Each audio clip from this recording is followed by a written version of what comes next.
Mama wa Taifa Bi Rachel Ruto ameahidi kuendelea kuwezesha wanawake humu nchini kama njia ya kuhakikisha kuwa kina mama wananufaika na miradi tofauti ya vyama ambavyo wanazidi kujiunga navyo. Pia amewarai wanawake kuendelea kushirikiana kwa ukaribu na kujiinua ili kujisaidia kimaisha na pia kutimiza mahitaji yao na familia zao. Mary Kialo na taarifa hii. Akizungumza katika kaunti ya Nyamira wakati wa hafla ya kuwawezesha kina mama kutoka kaunti hiyo, Mama wa Taifa Rachel Ruto amehakiki kuwa yeye yupo tayari kusimama na kuwawezesha kina mama katika maeneo ambayo wanafanya kazi. Na kukutana na kina mama, nasikia kwanza nimesisimuka moyoni mwangu kutaka hata kusaidia kina mama zaidi. Kwa sababu naona vile mumejisaidia nyinyi wenyewe, kwa hivyo mtakana tu mshikwe mikono ili muendelee na biashara zenu.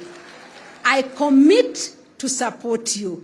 I commit to hold your hands and I commit to walk this journey with you. Mimi sitawaacha kamwe.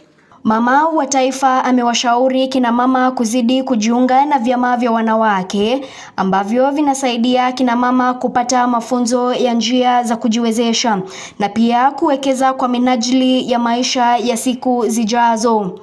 Ningependa kuwasihi msivunje vikundi vyenu vya table banking.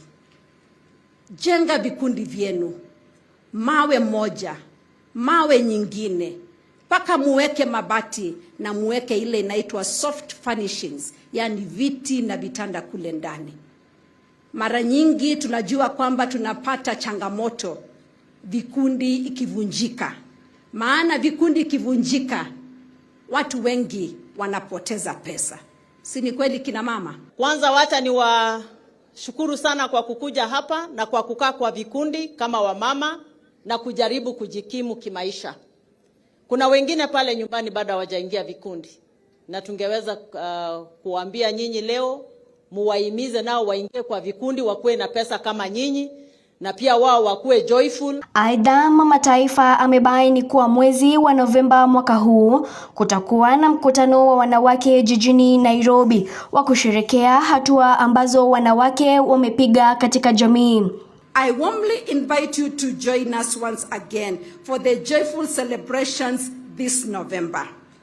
Come and celebrate the women who began with a few shillings and build a business. Come and celebrate the power of women who choose to start, to save, to learn, and to grow together. Kikundi ilianza mwaka 2013. Imetusaidia. Tulianzia table banking, tulianzia na 200 shillings. Ikapanda, ikakuja, mpaka sasa tuko na 6.7 million kwa kikundi yetu. Imetusaidia, tumechenga manyumba kila mtu, tumenunua ng'ombe, tumesomesha watoto, tumenunua shamba saa hii ya 3 million. Sasa kwenda mbele taketi yetu ni kuchenga hiyo shamba na kununua gari. Mary Kialo, Undugu TV.